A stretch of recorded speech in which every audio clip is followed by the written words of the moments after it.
देवी राधा रानी की सच्ची कहानी। जय श्री कृष्णा, राधे राधे।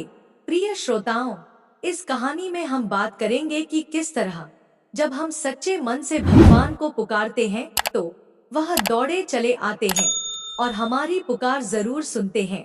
दोस्तों, भगवान को भी अपने एक सच्चे भक्तों की उतनी ही जरूरत होती है जितनी हमें भगवान की।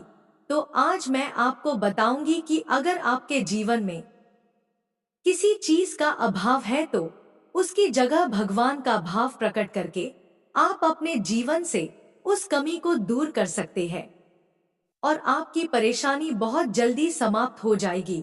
तो प्रिय श्रोताओं, आज मैं आपको राधा रानी की कहानी सुनाऊंगी। किस तरह बरसाना गांव में एक सेठ की पुत्री बनकर खुद राधा रानी आई।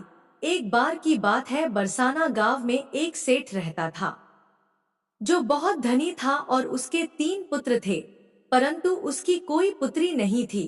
कुछ समय पश्चात उसकी पत्नी का देहांत हो गया और उसके सभी पुत्रों की शादी हो गई। सभी पुत्र अपने अपने कार्य में व्यस्त रहने लगे, अपने बच्चों में अपने पत्नी के साथ। सेठ के दिल की बात सुनने वाला कोई नहीं था।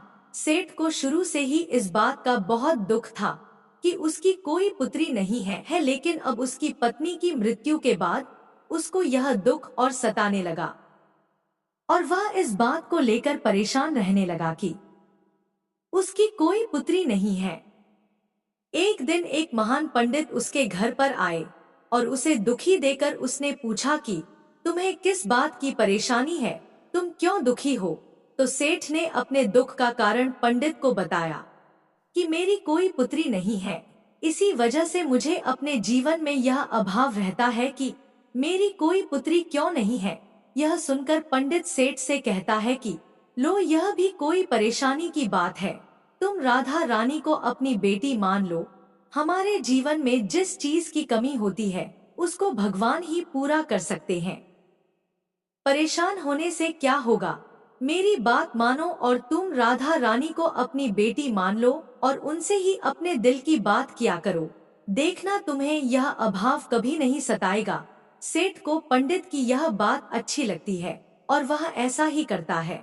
राधा रानी की मूर्ति लेकर आता है और प्रतिदिन भोजन करने से पहले राधा रानी को भोग लगाता है, फिर स्वयं भोजन करता है और सोने से पहले राधा रानी के साथ खूब बातचीत करता है। ऐसे ही करते करते वह सेठ पूरे दिल से राधा रानी को अपनी बेटी मानने लगा और वह भूल ही गया कि उसकी कोई बेटी नहीं है।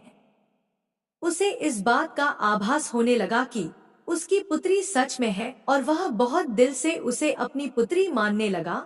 जब तक सेठ राधा रानी से बात नहीं करता था, उन्हें भोजन नहीं खिलाता था, उसका मन नहीं लगता था और जब वह बात कर लेता था तो उसके मन को बहुत संतुष्टि मिलती थी, जैसे उसे पता नहीं क्या मिल गया हो। एक दिन सेठ के घर पर एक चूड़ी बेचने वाली मन्हारण आती है और वह उसकी बहुओं को चूड़ियां पहना कर जाती है।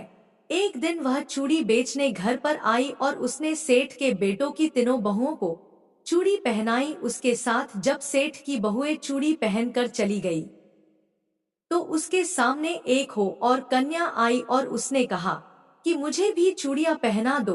चूड़ी वाली ने सोचा कि शायद सेठ के घर पर कोई मेहमान आई है, तो उसने उसको भी चूड़ी पहना दी और उसके बाद वह चूड़ी वाली सेठ से पैसे मांगने सेठ की दुकान पर पहुंची और बोली कि सेठ जी, चूड़ी के पैसे दे दीजिए। और उसने पहले से अधिक पैसे मांगे तो सेठ ने कहा कि तुमने चूड़ी का दाम बढ़ा दिया है क्या। तो उसने कहा, नहीं, मैंने चूड़ी का दाम तो नहीं बढ़ाया, परंतु आज मैं 4 लोगों को चूड़ी पहना कर आई हूँ। यह सुन सेठ ने कहा, पर मेरे घर पर तो 3 बहुएं ही है। तो चूड़ी वाली ने कहा, नहीं सेठ जी, मैंने आज 4 लोगों को चूड़ी पहनाई है। सेठ ने कहा कि तुमसे कोई गलती हुई है, मेरे घर पर तो चूड़ी पहनने के लिए सिर्फ मेरी 3 बहुएं ही है। सेठ ने चूड़ी वाली की बात पर यकीन नहीं किया और उसने अपनी 3 बहुएं के ही चूड़ी वाली को पैसे दिए और चूड़ी वाली भी बिना कुछ कहे पैसे लेकर अपने घर चली गई। रात को सेठ जब घर आया और हमेशा की तरह राधा रानी को भोग लगाकर और खूब सारी बातें करके सो गया, तब उस दिन रात को सेठ के सपने में राधा रानी आई और कहने लगी, बाबा तुमने चूड़ी वाली को मेरी चूड़ी के पैसे क्यों नहीं दिए? जब तुम मुझे अपनी बेटी मानते हो तो तुमने मेरी चूड़ी के पैसे क्यों नहीं दिए? और ऐसा कहकर एक लाडली बेटी की तरह रोने लगी। यह सब देखकर सेठ की आंख खुल गई और वह भी रोने लगा।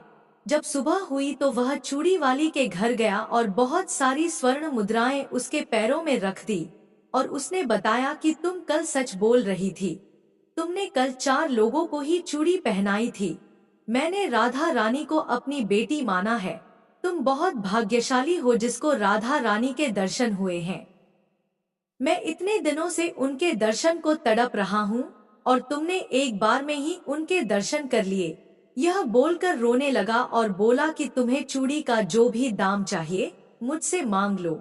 यह सुनकर मनहारण के आंखों में भी आंसू आ गए और उसने मन में सोचा, जब मुझे खुद राधा रानी के ही दर्शन हो गए हैं तो इससे ज्यादा मुझे और क्या चाहिए।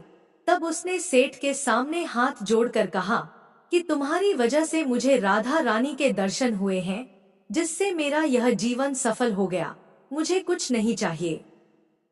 प्रिय श्रोताओं, देखा आप सब ने, जब हम भगवान को दिल से पुकारते हैं, उनकी पूजा अर्चना करते हैं, तो वह कैसे हमारे पास दौड़े चले आते हैं।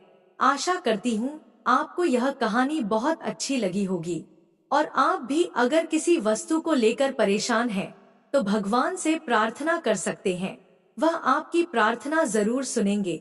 अगर यह कहानी आपको अच्छी लगी हो तो नीचे कमेंट बॉक्स में जरूर बताइएगा और चैनल पर नए हैं तो सब्सक्राइब जरूर कर लीजिएगा। धन्यवाद।